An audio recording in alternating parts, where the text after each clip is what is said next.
I stopped making excuses for myself, things got a lot better, right? I think we all go through times where we're in like a pity party or feeling sorry for ourselves. And the mentors I've had have given me the advice to not stay there for too long.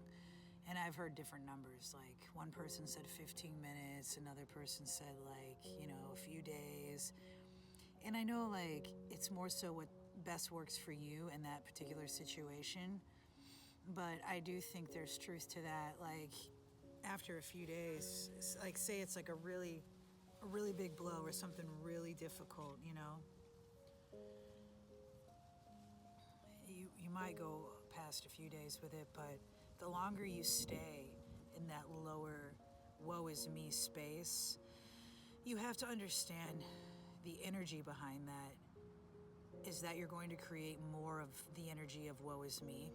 So you could look at it from a different perspective and think that you're like invalidating your own pain or taking away from your pain by making yourself move on and get up and smile. But that's one perspective. Or you could look at it from a different perspective, that you are consciously creating your life and your energy through the emotions and feelings and thoughts that you're putting out there. So once you start to really buck up, just they'd say pull yourself up by your bootstraps type bullshit, but in a nicer way. If you just start to state some positive affirmations and things that you are grateful for, you'll start to raise your frequency and you'll feel better. And you'll start creating that energy to come back to you. So I just wanted to talk about that real quick because I was reflecting on about 4 years ago, and I was in that space. I was feeling sorry for myself.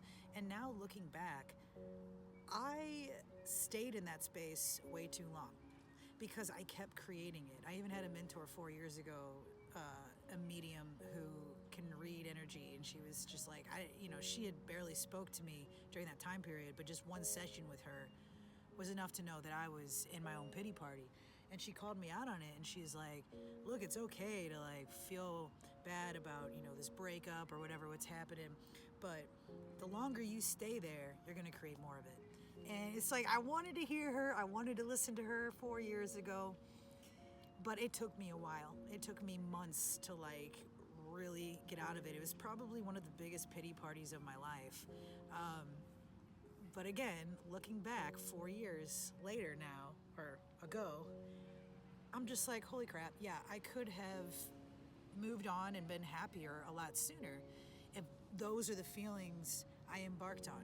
If I focused on feeling good, just use your imagination. If the world outside of you is completely chaotic and everything's going wrong, be grateful for your eyesight. Be grateful for your ability to smell and taste. I don't know if you've ever lost any of those things, but I lost my ability to smell for a good while, and it was some scary shit, dude.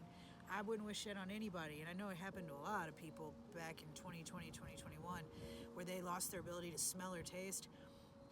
That taught me, always be grateful. I want to get choked up. We take this stuff for granted because it's always been there, right?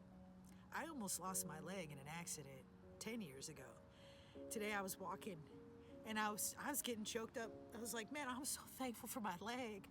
I came this close to losing the ability to walk. And, it's just, gratitude will always lift you up.